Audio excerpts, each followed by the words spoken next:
All right, everybody. Unhappy Wednesday to all of you. Coming to you live from our humble abode here again. This is the Unhappy Gilmore Show, powered by Green Legion Radio and part of the Green Legion Radio family. We thank you for joining us tonight from wherever you may be and whatever service you're using to tune in. So as always, pull up a chair, turn up the volume, use that company dime if you are stuck at work, and let's get wild. Let's have some fun as we put an end to day 3 of this week's hostage situation and look forward to tomorrow being Friday Eve. Kids had a snow day today, and I think we had about 3 inches of snow that stuck around for maybe a couple hours before rain moved in. So they were off for basically nothing.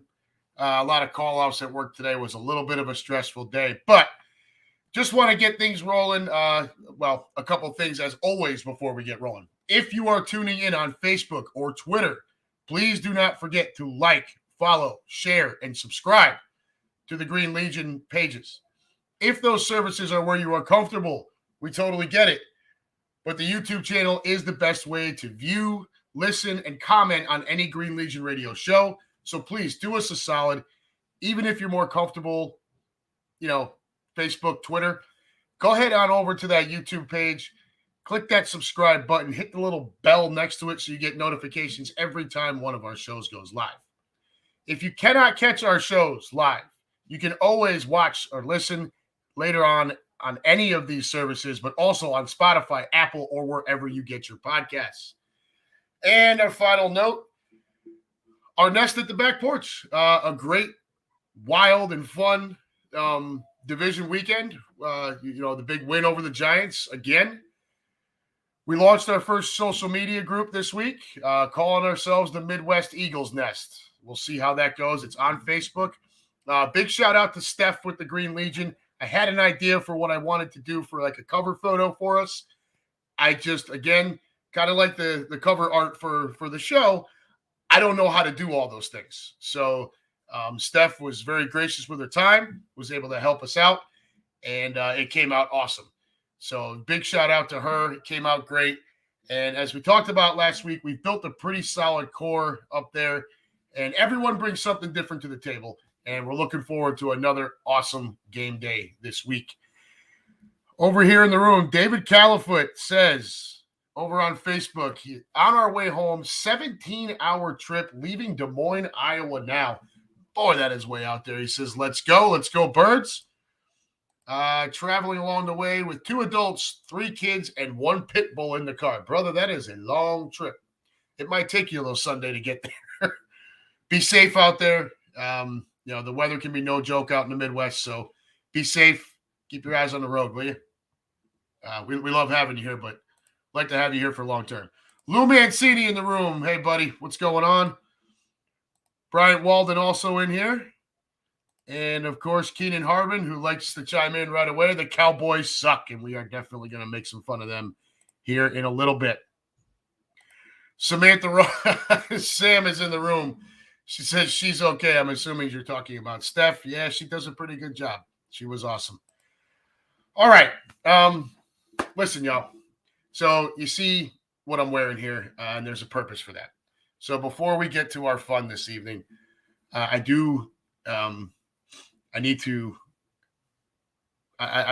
promised Fito, and I owe it to the to the Whiskey Hill family, and I'm going to go into that here in a minute. So just bear with me for a few. This is going to be a little shaky, but it's something that needs to happen. So again, before we get going here, I want to call out another part of my extended family, and that's the Whiskey Hill family. You've all seen when Fito has actually come on the show with me. We both are in our Whiskey Hill shirts, and I'm wearing it tonight. Without going into a ton of detail, Whiskey Hill is a part of Bridgeport, Connecticut, which is where I'm from. The jerseys you see are the softball team that Fito helped to create, 20 plus years ago. I played on that team with him for the last few years that I lived in Connecticut before moving out here.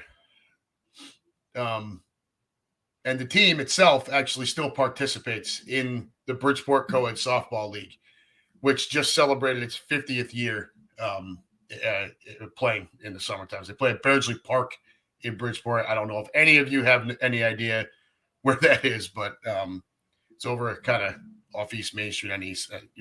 I'm babbling a little bit.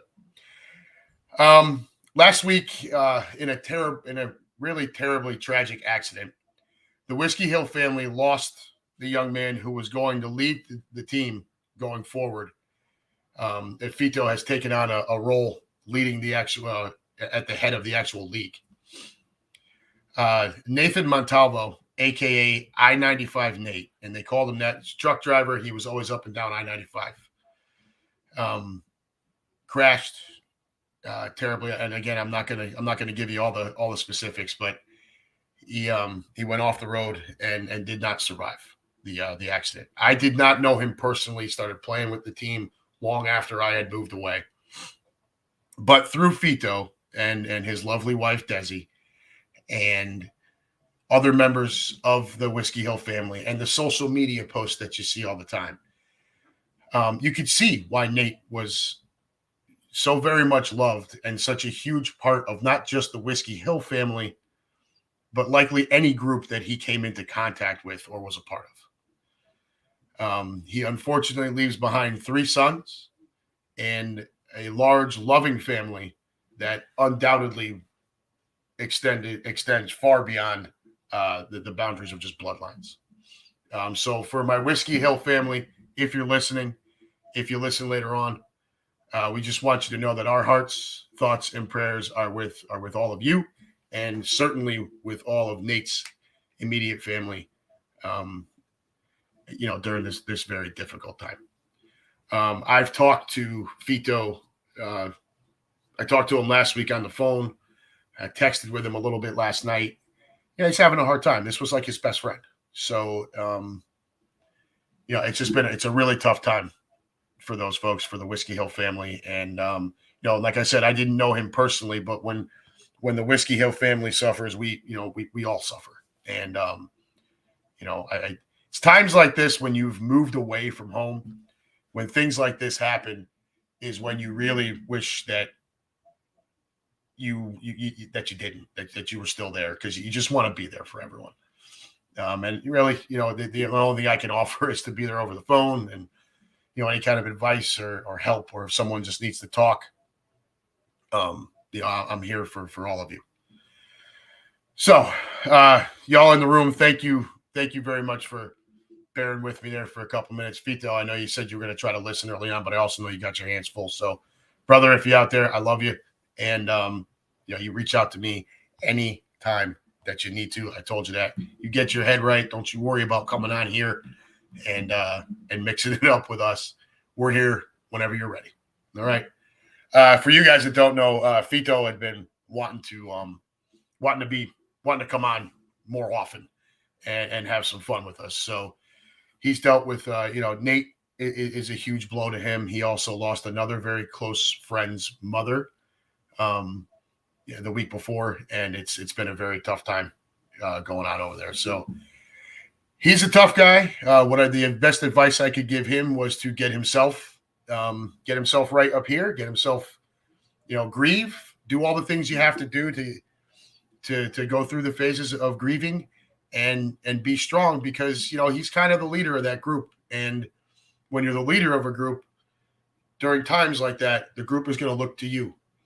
So it's important that he takes the time to grieve, grieve with his family, who, between Desi and their two children, also very close with Nate. They're feeling this as well. And, he needs to take care of that core and himself first. And so that he can be strong enough to take care of the extended family. Okay. That's not a very easy thing to read. Like I said, I didn't know him personally, but you don't have to understand the tragedy. Nate was only a year younger than me. So, God, rest in peace, brother. Okay, let's move on here. I don't want to spend. Well, it's not that I don't want to spend time on that, but I wanted to get that out there. It's important to me. It's important to Fito. It's important to the Whiskey Hill family. So I thank you guys in the room, guys and girls here in the room, for allowing me the time before we get off and rolling here to express the feelings. So we're going to put the link up here for anybody who wants to click on that and try to join in. And we are going to move on. Guys, the boner of the week. I don't know. Look, I tried to put it to a vote among some of my friends. Everyone said the same thing. They all agree with me.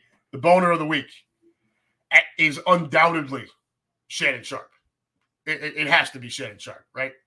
I mean, if anyone missed it, go ahead and just search Shannon Sharpe at the Grizzlies game, Memphis Grizzlies, and watch him make a complete jackass out of himself.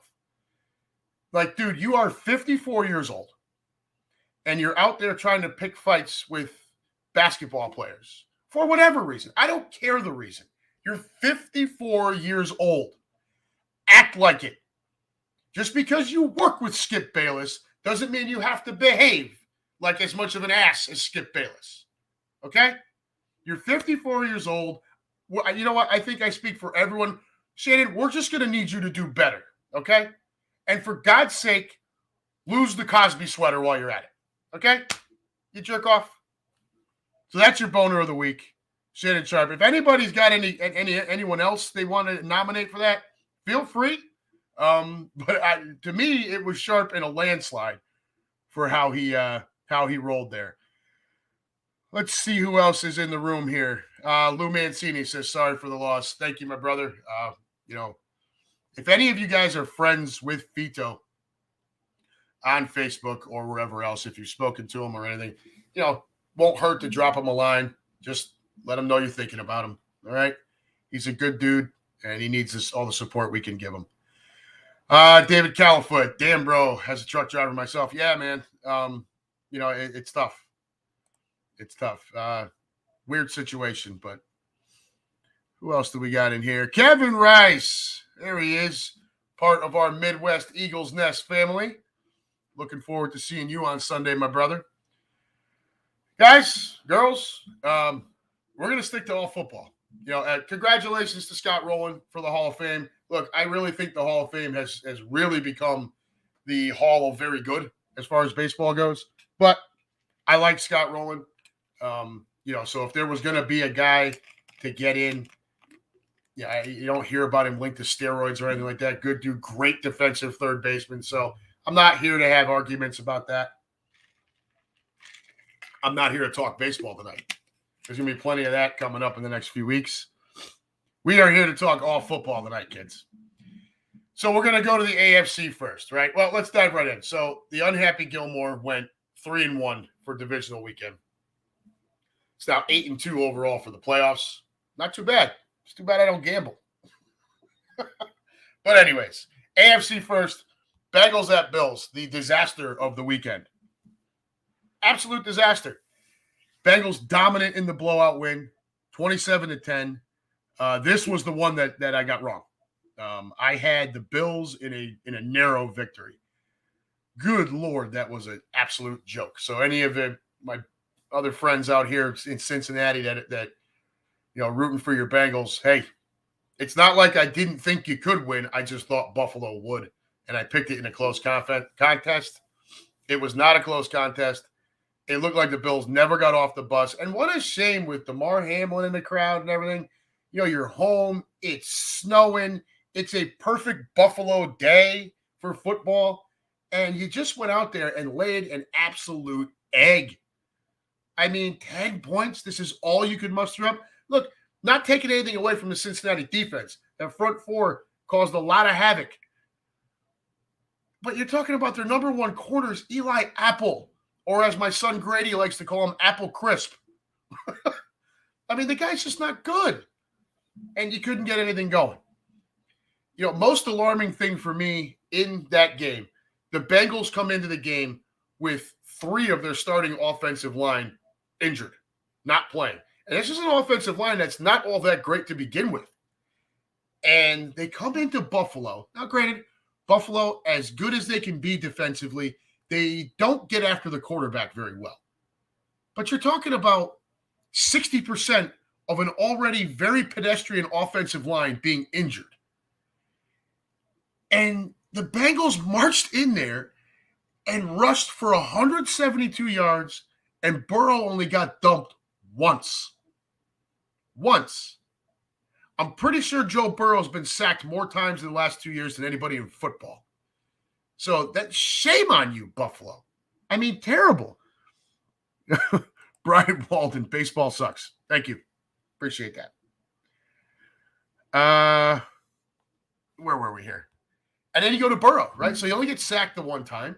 He's 23 of 36, 242 yards, 2 touchdowns. He hits 8 different receivers and actually managed to scramble for 31 yards. Now, look, this Bengals team can dominate games without Joe Burrow having to have this huge, gaudy stat line, right? He, 23 of 36, 242, and 2 touchdowns. It was great. But it's not like it was some 500-yard, 5-touchdown performance. He took what was there. He had to make a few plays with his legs. And, I mean, it was like Buffalo was standing still. Ridiculous. Joe Mixon, 20 carries, rips off 105 yards and a touchdown. Pete Ryan, the backup running back, 12 total touches, 64 total yards. Chase and Hayden Hurst, each with 5 catches and a touchdown. It was a huge team spread out effort on the offensive side of the ball that just, and Buffalo had no answer for it all day long. We talked about it last week when we were at the back porch with Mike. And by the way, I forgot to mention that earlier. We were going to be at the back porch again tonight. So Mike texts me last night and says, hey, you're either going to have to do this by yourself at the back porch or just stay home and do it because I forgot, and I quote, I forgot it's my birthday. He forgot today was his birthday. So, my brother, big shout out. Happy birthday to you.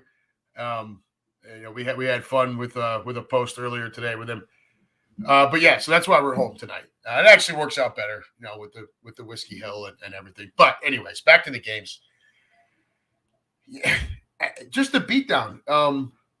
not taking anything away from the Cincy offense now, but I mean, to hold Buffalo to just 10 points in their own house in a snow game in Buffalo, I think you got to give the defense its due justice and glory in this one at just as much, if not more, than the offense. Josh Allen, 265 yards and an interception, and only ran for 26 yards and a touchdown. Listen, when it comes to Buffalo, if that franchise doesn't do something about that offensive line and doesn't give him at least a serviceable running back for him to hand the ball off to, they are going to destroy that kid inside of the next couple of years. I get it. He's big. He's strong. He's incredibly talented. But he is the entire offense, him and Diggs. You take Diggs away, I mean, you got to deal with Dawson Knox. I'm sorry, Gabe Davis, big game Gabe or whatever the hell they want to call him. Like, can you string a couple of them together? I mean, the dude has got to be one of the most inconsistent wide receivers in the league. And credit Cincinnati. They took away Diggs. Knox had a touchdown, but that was it. I'm sorry, Knox didn't have the touchdown. I think they took away Knox too. Look, the Cincinnati secondary played over their skis in that game. It's not a unit that tends to be very good. Josh Allen had the one touchdown on the ground. Again, he's the entire offense. They have to do something about that in Buffalo, or this is going to continue. You know? Buffalo just 325 total yards and only 18 first downs, 4 of 12 on third down. I mean, it was a complete massacre of the Buffalo Bills. Up and down the field the entire game. It was never a contest. Buffalo never got off the bus. Terrible. This one was a mess. And the Bengals looked very much like a team who was ready to go face Kansas City for the fourth time in 13 months.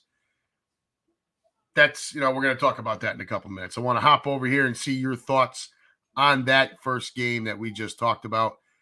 Califoot says, Joe Burrow versus Jalen Hurts. Bro, what a game. I agree with you. I'm not counting anything, but all that matters is San Francisco this week. Califoot. I have to switch over, Luke. Can I get some? Oh, never mind. Don't want to read that one. Kevin Rice.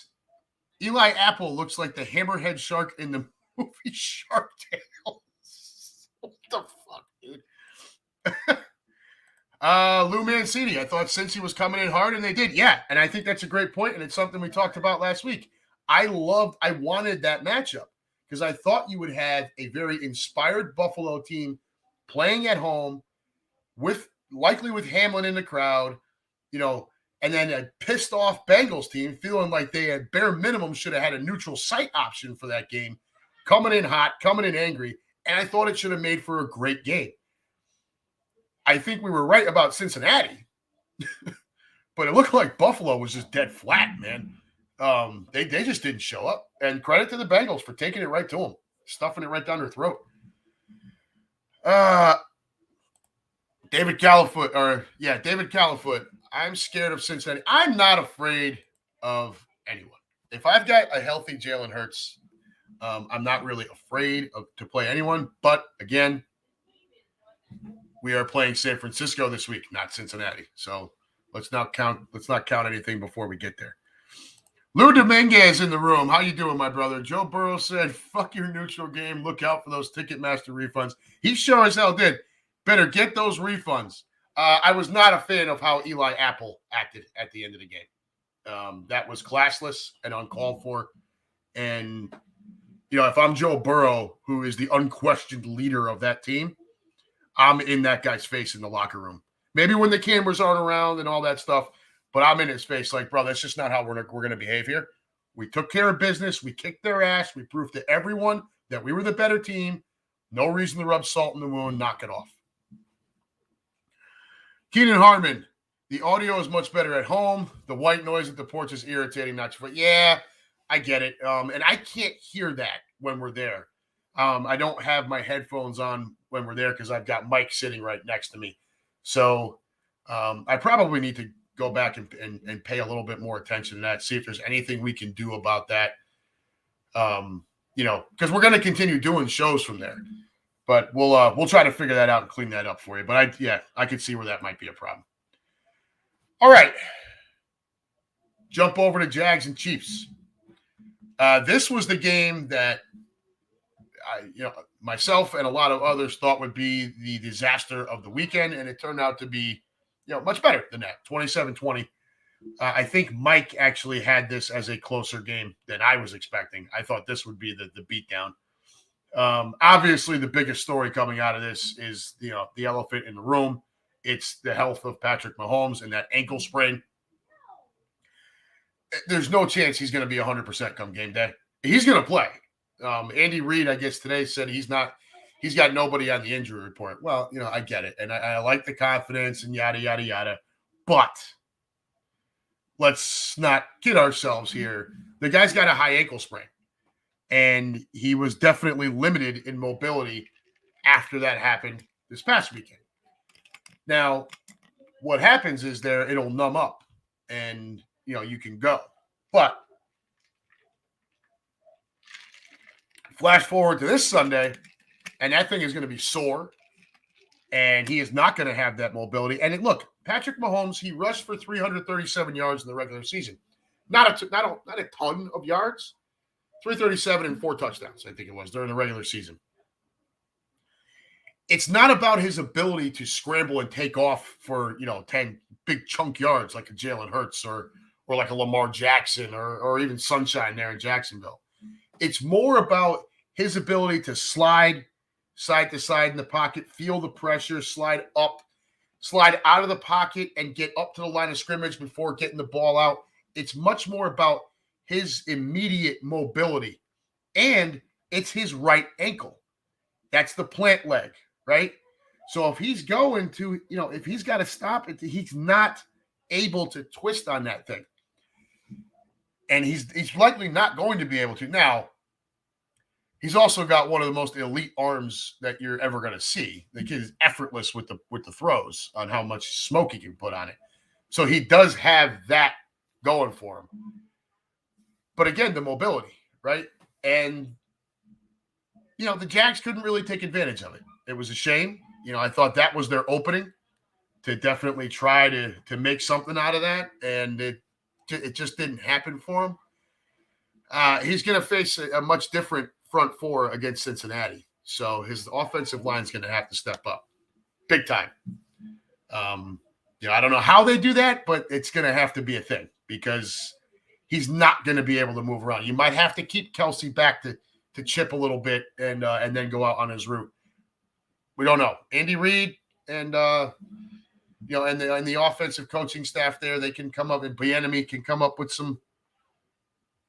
Obviously, they can come up with great play design. So we'll see what happens there. The loss of Tyreek Hill, all of us, and don't any of you kid yourselves. You all, just like me, thought, okay, the Chiefs are going to take a step back offensively without Tyreek. Patrick Mahomes goes out and throws for 5,250 yards and 41 touchdowns. So it wasn't, I think it started out the year a little clunky, but once they got rolling, everything changed. Keenan, Mahomes proved a couple years ago he needs both legs to win. Yep, can definitely see that. David Califoot, Jags Chiefs. As a bettor, you need to remember these guys are still pros, plus they have Dougie P. And Dougie P, Coach of the Year candidate, I don't know how he doesn't win it. I didn't see if that got announced yet or anything. I wickedly busy day at work today, so I really didn't have time to see much of anything. Who is this? Max Deneen, fuck you, go Birds. Hey, we're Eagle fans here, bud, so there's no reason to be an ass. But if you want to be an ass, this is definitely the show for you. So welcome on in, Max. Missy, hi, buddy. Missy DeFranco? Let me know which Missy you are. I know a few Missies, including my cousin. David Conant, welcome to the room, my brother. One thing people don't think about is you are a step slower on your drop back. In order to plant, you have to slow down a bit before the plant. I think that's an excellent point. Let's see. Max the Need again. No, not saying fuck you, Lo. It was that shirt my sister wore and you guys posted. Oh! Very good. I'm sorry, buddy. It took me a minute. Yeah, that was a great picture. That was awesome. So welcome on in, my friend. Lou Mancini says, is it Missy Hadfield? Ah, yeah, it could be. All it says is Missy. That doesn't help. But anyways, back to the game here. Despite the injury and missing, a great deal of the first half, Mahomes still goes 22 of 30, 195 yards, 2 touchdowns. It's shame on the Jaguars for not being able to take advantage of that situation. They really should have been able to try to exploit that a little bit more. The most ridiculous stat of this game, Travis Kelce caught 14 passes for 98 yards and 2 touchdowns. Look, you have a hobbled Patrick Mahomes. You know that Kelce is his number one target, right? They're like yin and yang. They're the best of friends. How the hell do you allow this guy to reel in 14 balls and 2 touchdowns? I mean, Jacksonville, as a great run this year. They went from 3. We talked about it last week. They went from 3-14 into the bottom of the league last year to 9-8 division winner this year and winning a playoff game. But you really had your chances this week, and it just didn't happen, man. They really should have been able to take more advantage of that. But, big-time players make big-time plays in big-time moments in big-time games. And that's exactly what you saw from the Chiefs, despite a hobbled Mahomes. Kelce did his thing and was able to keep the train rolling. The ground game was also able to step up. Pacheco with 95 yards to lead the way there. They had 144 yards total on the ground. So the Jags, look, when push comes to shove, the Jags, they did what they could to keep it interesting, but ultimately the more talented team won the game, right? That's what happened here. Sunshine, 217 yards, a touchdown and a pick, and 26 yards on the ground. He was sacked twice. ETN, 62 yards rushing and a touchdown, 18 receiving yards. Christian Kirk was targeted 14 times and was only able to reel in 7 of them for 52 yards and the 1 touchdown. So, look, the Chiefs just did a better job. They're more talented. Ultimately, it was the turnovers that decided the game with the Jags coming in 2, and the Chiefs, 0, despite the hobbled Mahomes. So, and you can see some of his throws were erratic because I think, to Dave Connett's point, not able to really plant, having to ease back on that leg or just not doing it at all and trying to heave everything didn't work out. But the Chiefs get it done. They move on. They're going to face they're going to go ahead and face the Bengals this weekend. And that's your 6:30 game. And the biggest bummer out of this game, because there's a lot of good going on in this game, right? Everybody loves Joe Burrow. You're going to see Burrow versus Mahomes. We'll see how Mahomes' ankle holds up. Travis Kelce's an exciting player. The 3-headed monster receiving core from Cincinnati with Chase, Higgins, and Boyd. There's a lot to look at and be like, wow, this game should be great. The bummer is we're going to have to listen to fucking Tony Romo for 3.5 hours. I mean, my God, that guy, they need to put him out the pasture. It would. I'd love to see if Jim Nantz ever announced that he was going to retire or he was moving to another network or something, just have him turn around and just punch Tony Romo right in the throat on his way out the door. I mean, how much more obnoxious can that guy get? It's just, he just never shuts up. A play happens. You drop your quip in about the play after Nance calls the play. You drop your quip in, and then you stop, and you let the next play happen. But this ass can't do that. He just keeps on babbling. Another play happens. Nance is trying to call the play, and Romo's still yammering on and on about how much he wants to deep throat Josh Allen or, this weekend. Look, I'm going to tell you something. Mahomes is going to be out there on an injured ankle, wrapped up, call it the Kurt Schilling moment of his career. If by some way the Chiefs start pulling away from the Bengals, and it's because of good things that Mahomes is doing, Tony, you're going to have to mute the television if you don't already when Romo's on. You're going to have to at that moment because he's literally – he's not going to know what to do with himself. He'll be in the booth humping air. I don't even want to think about it. Let the game stay close, and hopefully Jim Nantz just gives him an elbow drop off the top turnbuckle. Bengals Chiefs. Before I hop back over the room and get your insight.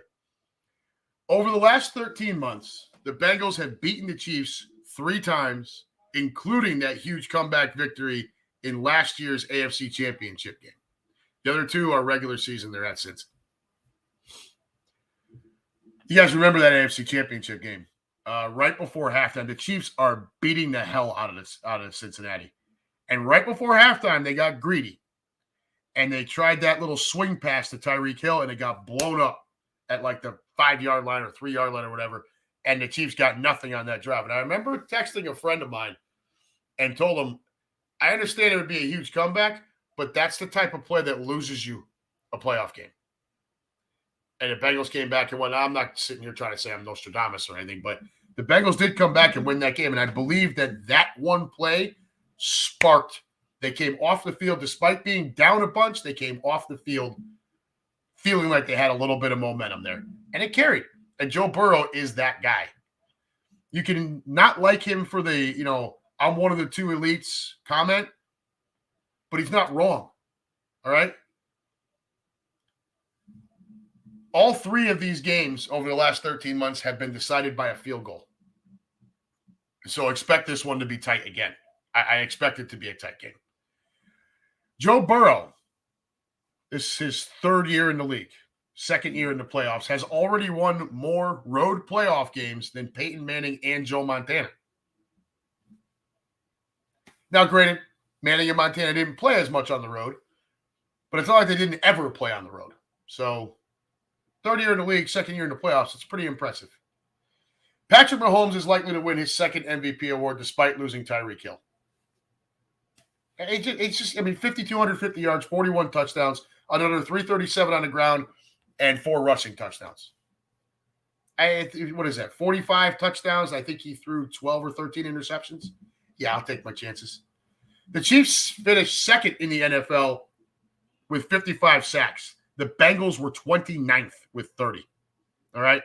Now, this is the area where the Bengals are going to have to turn something around here. They're going to have to flip that statistic. You have a hobbled Mahomes. And on the other side, your offensive line is still pretty much makeshift at this time. You have to flip the script here. You can't give up the sacks. The Chiefs get after the quarterback. You cannot allow them to. And you're going to have to go and bring it on Mahomes.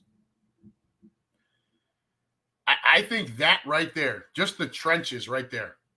When we get to this time of the year, it's always about trenches and turnovers and running the ball, the ability to be able to do that, control the clock. The game opened as a Chiefs 1.5 favorite. As of yesterday afternoon, it had flipped to 2.5 in favor of the Bengals. Look, the Bengals may very well be the more talented team. Okay? It's totally possible. You won't get me to argue against it, especially as long as Joe Burrow is the quarterback. But to beat this team a 4th time in 13 months,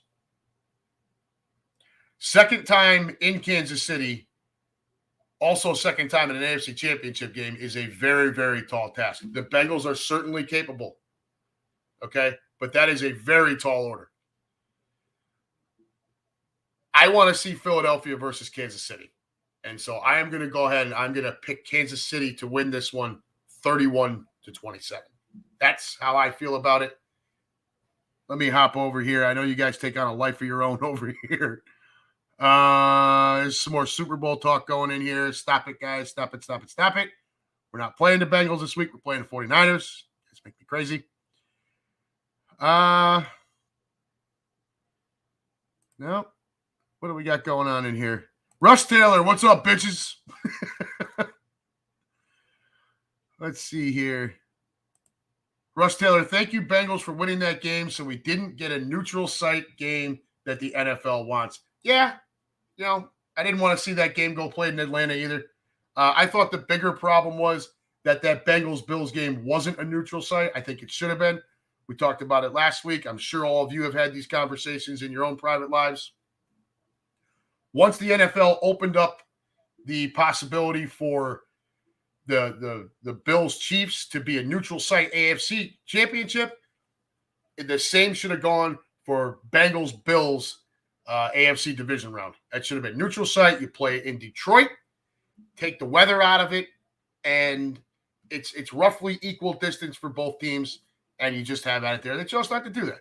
They chose to try to put it on a tee for Buffalo, and you know what? Buffalo delivered with a big fat goose egg. So congrats to the Cincinnati Bengals for going up there, handling business, and getting another shot at the AFC crown. I'm picking Kansas City, and it's not because I don't think Cincinnati can win the game. I'm picking Kansas City because I want to see Philadelphia, Kansas City. And I think if you Birds fans in here, if you give it enough thought, you'll understand why. 305 Sports Babe. Ashley, how you doing, darling? She says, good luck this weekend, guys. Thank you very much. I hope you're feeling better. I saw a post where you weren't feeling well. Russ, how you feeling? Here she is. All right.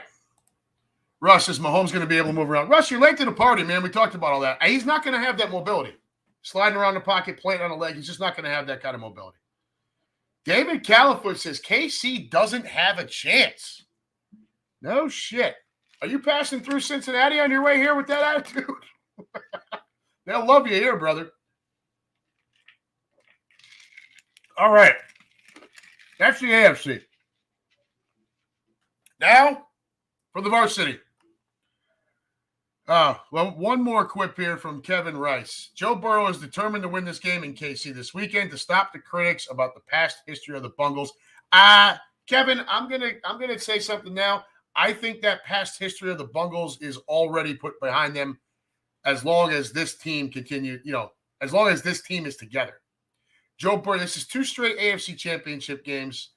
Kansas City has been highly regarded as the best team in the league over that stretch. And they've handled Kansas City 3 times, including an AFC championship game last year. I don't think anybody in their right mind can call them the Bungles right now, regardless of what happens in this game. So, Burrow's a young man. So is Mahomes. So is Josh Allen. And I believe you're going to see this kind of triumvirate of quarterbacks lock horns pretty frequently over the next 5 to 10 years. At least I hope so anyways, because it makes for great football. Anyways, let's get over to the varsity, folks. And we will start with Dallas at San Francisco. And oh, what a shame. Oh, you just hate to see it, don't you? Look, guys, if you like defense and you don't like all the high-flying scoring, this was definitely your game. Only 31 total points scored on 594 total yards of offense combined. Obviously, the outcome of this game has brought on a just barrage of social media videos, memes, just random posts of people bashing Dallas. These idiots with their TVs. And look, I believe a lot of that is staged. I don't have. And there's nothing in my mind telling me that all of these people smashed their TVs without having another one. It's probably a TV they were looking to get rid of. Dallas manages just 76 yards on the ground. The loss of Pollard, big deal. Got it. Didn't help him. But doesn't that just go to show you once again how awful that Zeke contract is? Shame, Dallas. Just breaks my heart. And what can we say about Dak Prescott? I mean, that guy is absolutely terrible. Absolutely terrible. Where's Charles Barkley when we need him? Terrible. He's terrible. I mean, that game wasn't over 5 seconds. I was waiting for this. And I'm not a big Stephen A. Smith fan, but I was waiting for that that laughter. And we finally got it later that night. But what can you say about the guy and how terrible he was? 23 of 37, 206 yards, 1 touchdown, and 2 just absolutely awful interceptions. Where the hell he was looking to throw that ball on both of those, I'll never know. The first one, look, the defender is he's right there. How do you not see him? They just float the ball on out there. Yeah, we got it. The second one was equally bad. Now, look, it was deflected, but it was deflected off of another 49er defender who was standing right in front of the receiver. So Dak he's just not a big game guy, man. He's just an extension of what they had with Tony Romo. He can put up some gaudy stats, but when the lights shine the brightest, and it just breaks your heart, right? So he's 2-4 in his playoff career. So was Tony Romo. Brock Purdy's already got as many wins as both of them. And he's Mr. Irrelevant. Anyways, like we said, were you all that surprised? Like I said, he puts up some gaudy stats, but when it counts the most, he is just hot dumpster juice. He just is. He's a dumpster fire, dumpster juice, whatever the hell you want to call him. If he's even halfway decent in that game, Dallas likely wins the game. Their defense was certainly up to the task on Sunday night. There's no question about that. What do we got going on here? Everybody asking where Califoot is. Where are you in Ohio, bro? Are you off 80? Oh, yeah. I think David's got you. I think Dave Connett's got you straight there. Yeah, no, David Califoot. I am down in the southwest corner of Ohio. So I'm 25 minutes north of Cincinnati in the suburbs here. So 80 is all the way up. You're going across Toledo and on out through, through the others, through Cleveland and all of that. That is way up the other end of the state. David, love Gilmore. Would have loved to see him too. I'd love to see all my boys. Man, at some point we'll make that happen, right? You're in Iowa. I'm here. We're out here in the Midwest. Well, at some point we'll have to make that happen. Back to the game here. Hold on. Russ Taylor, Dak and Tony Romo, same playoff record, right? They're both 2-4, and Brock Purdy's 2-0.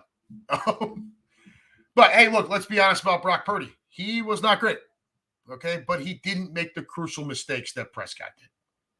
He was 19-29, 214 yards, no touchdowns, but again, no interceptions. He managed the game. And those picks were really the difference in the game. Frisco was able to get 113 on the ground and their lone touchdown. It was 100% a by committee approach. They didn't just feature one guy. Mitchell, 14 carries for 51 yards. McCaffrey had 10 for 35 and the lone touchdown. Again, this was a defensive game. There wasn't a whole lot to say about this one. The biggest story is, Purdy again manages the game, managed it well enough against a pretty good defense. Didn't make the turnovers. He didn't screw it up, right? So think like, Ben Roethlisberger when he first broke it. And I'm not comparing this kid to Roethlisberger. I'm saying in this moment, right? Trent Dilfer type of thing. Just don't screw it up, right? And he did that. He managed the game. Not much else to say on this one. Frisco earns the 19-12 victory with a huge defensive effort. The biggest story is Dak and how horrible he was again. I'm sorry, did I sound bad about that? Anyways, it's been a great week with all the memes and everything. I've really enjoyed all of the memes, and I see them from everywhere. My friend Mike's posted a bunch in our group page. They're all over these Eagles fan pages that I'm a part of now. Some of you guys in the room are posting a lot of this stuff. I mean, it's just awesome. Russ Taylor, what do we have here? Did anyone find out what the attendance was at the Philadelphia Wings going on Saturday? Right. So if anybody didn't hear about that, they weren't opening the parking lots for the lake until like 4 in the afternoon. So the Philadelphia Wings, the lacrosse team, was playing a game at, what was it, 8 o'clock in the morning or noon or whatever. And they opened the parking lots for them at 8 o'clock in the morning. So hordes of Eagle fans bought tickets to the lacrosse game so they could go set up and start tailgating for 12 hours instead of just the 4 hours that they would have been allotted for the Birds. I mean, leave it to Philadelphia. We're the best. I mean, is there any doubt? Yeah. So, Russ, the paid attendance to that game had to be probably their highest paid attendance in the history of their whole team. So, David Califoot, funny story. My last load I had for the week was in Dubuque. I had my Eagles gear on, talking smack. There was a guy that came out and told me this is Kittle territory. Well, we're going to find out. So, that takes care of Dallas at San Francisco. Frisco moves on. I wasn't surprised. I had Frisco in a tight game.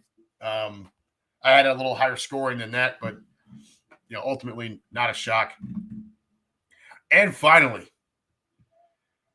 the New York Giants at your Philadelphia Eagles. And what an awesome time we all had on Saturday night, right? And I know there are friends of mine out there right now that are hearing this that are Giants fans. Look, guys, you know me. I am not going to kick you while you're down.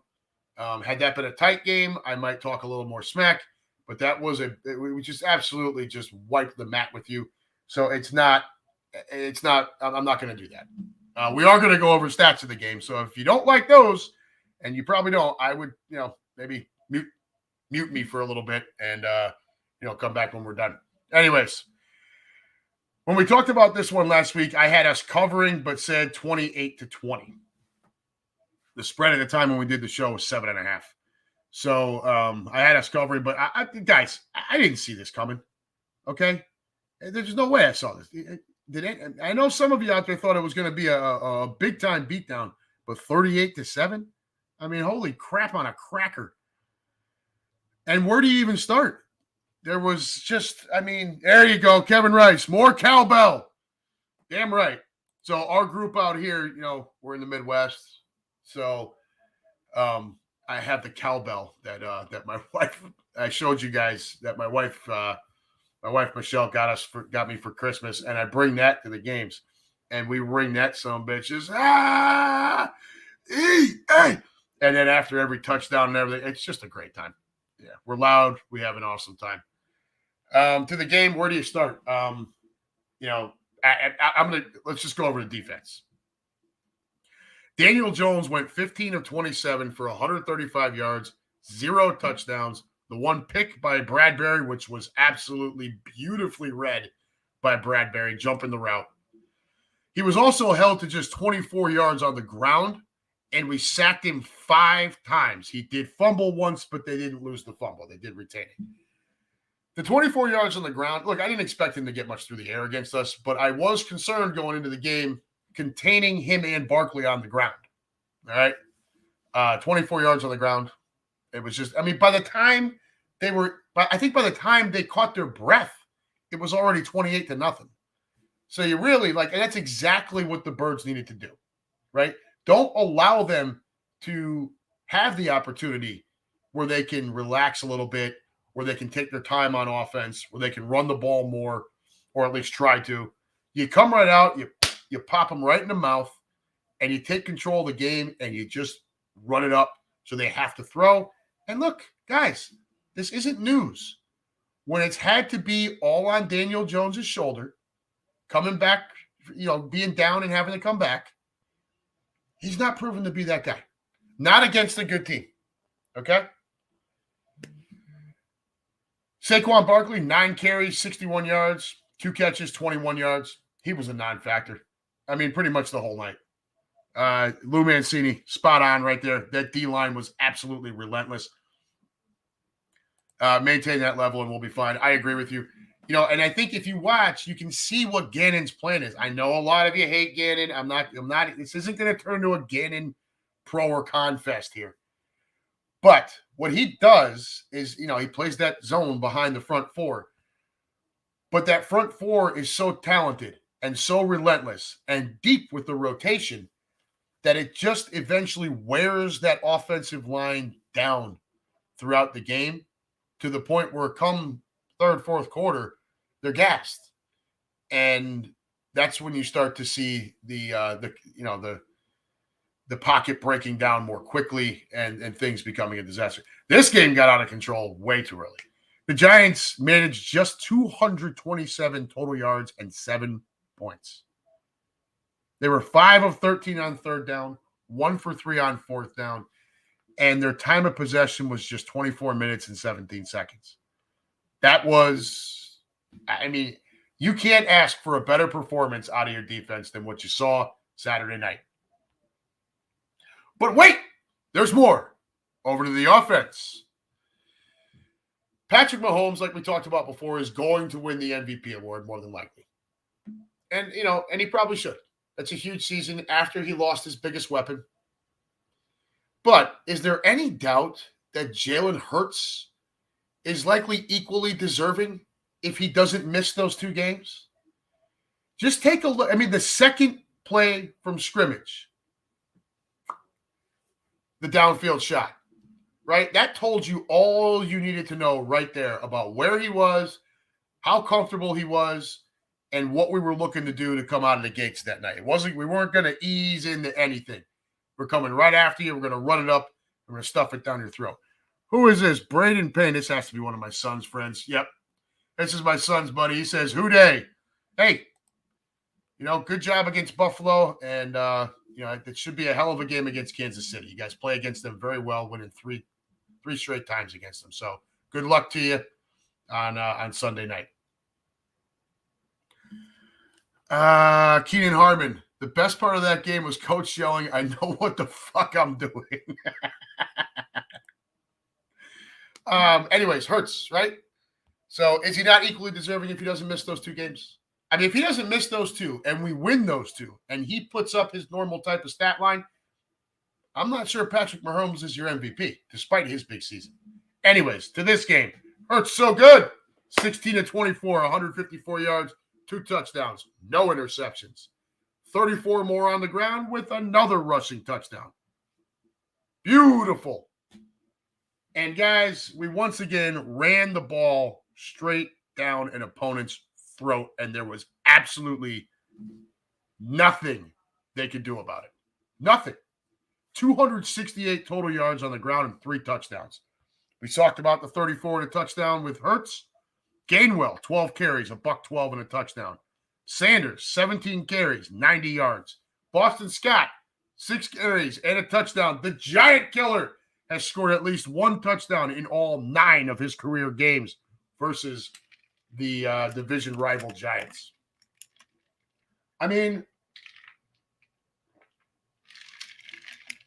There's nowhere to look as far as, okay, what do we have to improve on? There's nothing to improve on. It's just you're going to have to bring it harder. This isn't, So, look, the Giants, here's the season numbers against the Giants. We'll do that real quick. Then I'll hop over to the room. We'll talk about Birds Niners, and then we'll get out of here. What is that? Oh, never mind. So, look, it was a beatdown, a bludgeoning. We just right down their throats, man. We've played 2 meaningful games against that team this year. The last game of the season meant nothing to the Giants, okay? And really, once we got up 19-0 in that, it was over. Very vanilla play calling on both sides of the ball. We beat the Giants that night, but it's not like the Giants were really trying to do much. 2 meaningful games. In those 2 contests, we've outscored them 86-29. This has to stop. Daniel Jones, in total, 33 of 54, 304 yards, 1 touchdown, 1 interception, 50 rushing yards, and 1 touchdown. That's across 2 games. We've also sacked him 9 times in those 2 games. We've had 12 sacks overall against the Giants in those 2 games. There were 3 coming when Tyrod Taylor took over late in the first matchup. Saquon Barkley, even worse. Total, 18 carries for 89 yards, 4 catches for 41 yards, 0 touchdowns. He's been a non-factor. We've completely taken care of him. I do not, for a second, want to take anything away from what Brian Daboll has done in his first year there. But you take a look at the numbers I just threw, and I'm sure it goes deeper if we start looking at time of possession, turnover plus minus, just I'm sure it's brutal across the board. Talent-wise, the Giants have got a lot of ground to make up if they are going to come out next year and try to compete with us. So, look, Daboll, hats off to a good year. He's going to be in the running for Coach of the Year. Well-deserved. You're not on our level. You had a great year. You beat Minnesota in the playoffs. Good for you. Minnesota was a fraud, and Saturday night kind of proved that. So, that's as far as I'm going to go with that. 38-7 tells the story. What do y'all got going on over here? Talking all this shit. Is there an injury update? David Califoot, is there an injury update on Mahomes? David got it without missing the beat. Mahomes says he's fine. Well, he did. And Andy Reid has come out and said he doesn't have anyone on his injury report. Take that for a grain of salt. We all know that a high ankle sprain is not something you just bounce back from. So we're just going to have to wait and see how the whole thing plays out. Russ Taylor, shout out to Giants fans for taking their whooping like adults, unlike the cowgirls and breaking TVs. That is very true. Very, very true. I've kind of always felt that way. The Giants handle it way better than the Cowboys fans do. And I've got friends that are both. So, I've got friends on one side and friends on the other, but Giant fan. Although my friend Chuck, who is a Cowboys fan, he took that loss pretty well. He wasn't really stressed, and he is the first one to call out Dak being a bum. What else do we got here? Maria, how you doing? Sunday can't get here fast enough, darling. I am on your side. And Keenan, Giants are building as the cow bitches implode. Yeah, I agree. I think the Giants still have a quarterback problem. They have to make a decision there with Jones. I wouldn't offer him more than $25 million a season, and I wouldn't do it for more than 3 years. And if he thinks he can go get paid more than that and doesn't want to stick around, let him leave. Let him leave.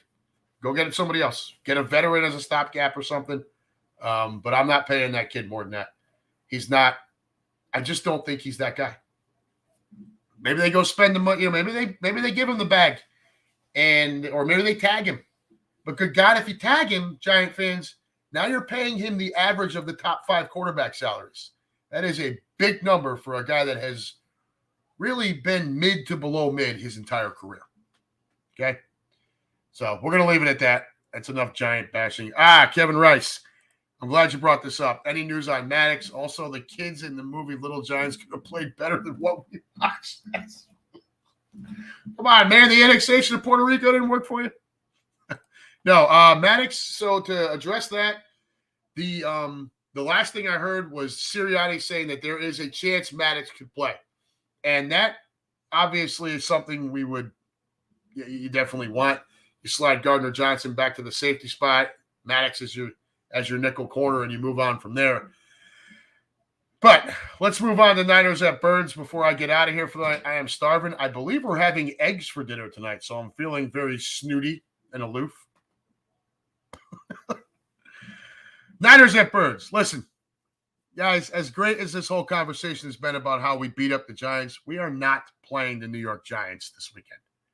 This Niners team, they mean business, especially on the defensive side of the ball. And I'm going to give you some numbers here for how they finished defensively in turnover margin, and then we'll talk about how the Birds finished there as well. So the Niners first in points per game allowed at 16.3. First in yards per game allowed at 300.6. Second in rushing yards allowed at 77.7. 20th versus the pass, averaging giving up 222.9. They were number 1 in turnover differential at +3. That's a gaudy line, dude. That's a lot to handle.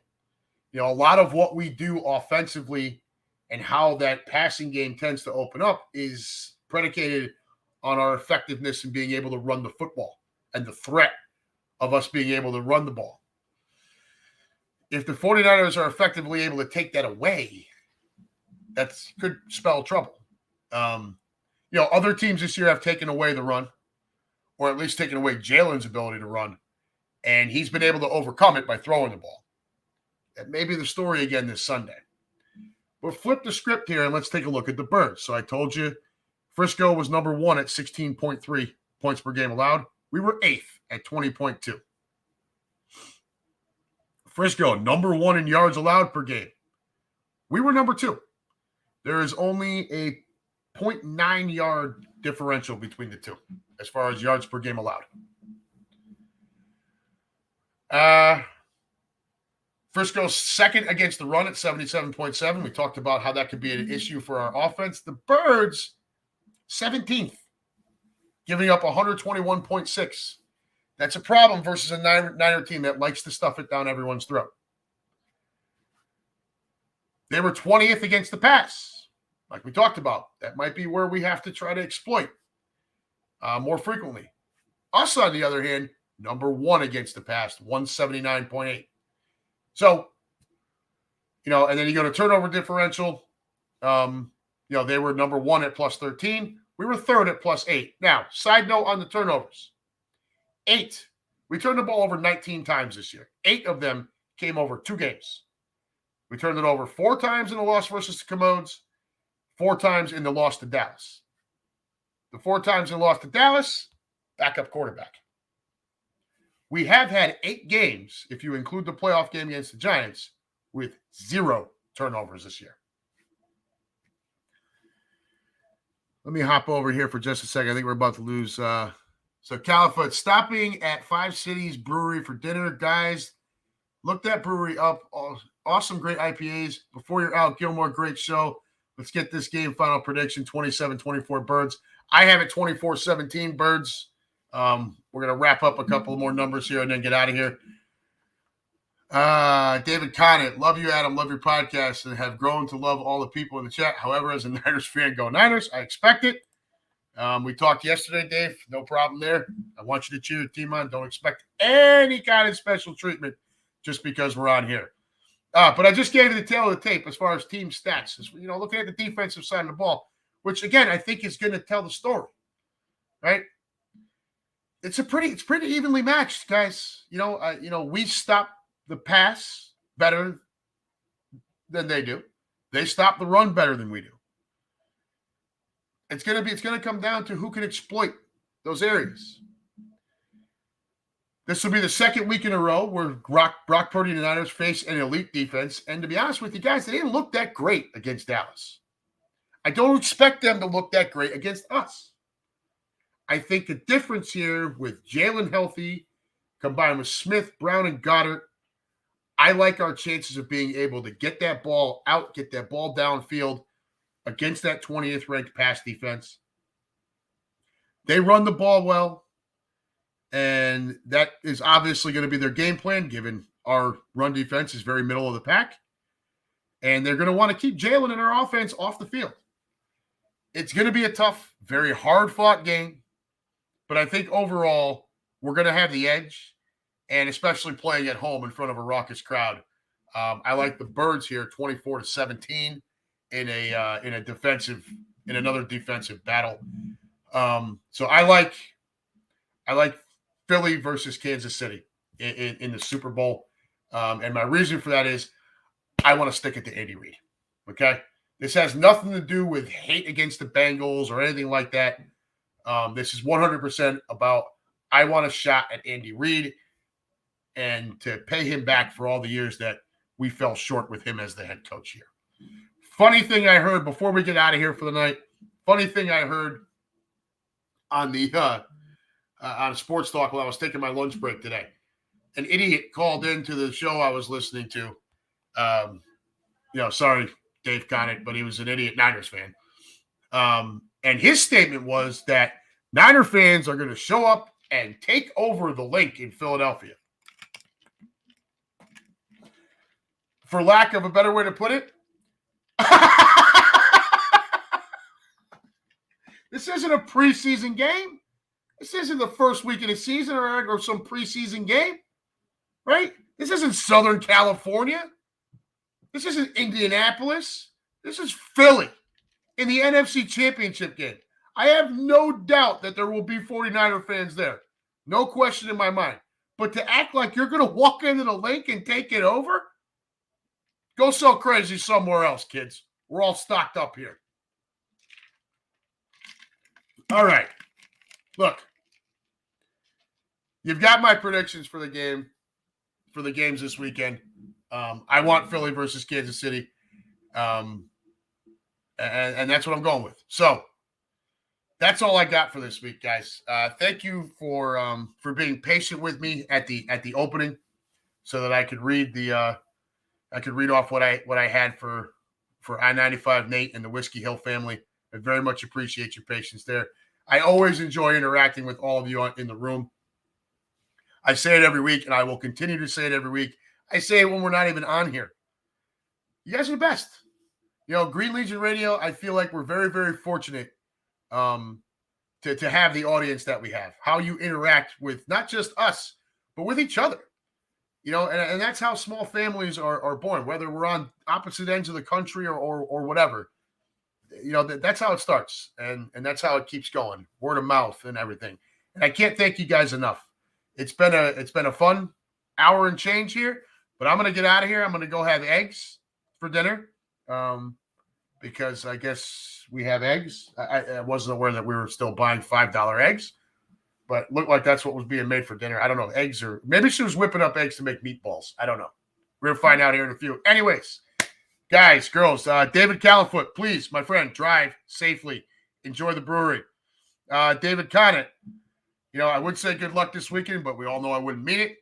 And like we talked about over the phone, for at least 3 to 4 hours this coming Sunday, you and I are not friends.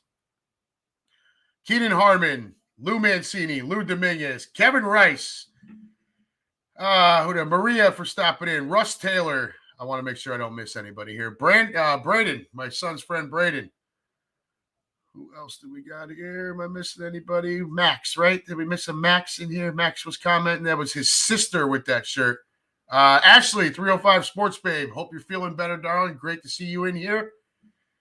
Max Deneen. Loved your sister's shirt. My wife did not like the comment I put on there. I think I asked your sister to marry me.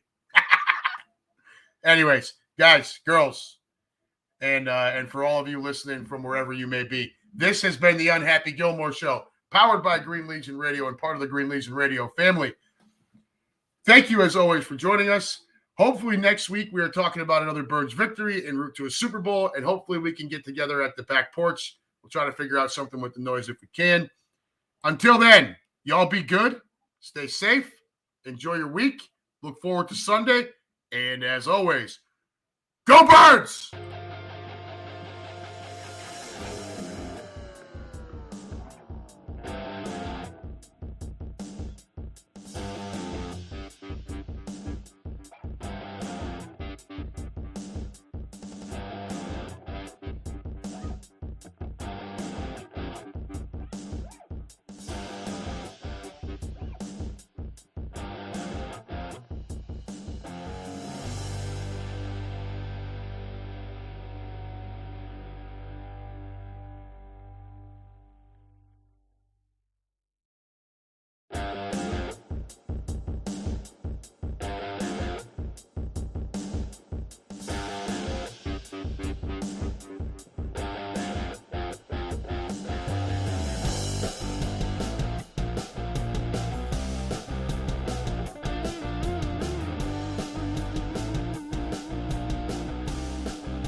All right, kids. Thanks for hanging with us. I'm starving. I'm getting out of here.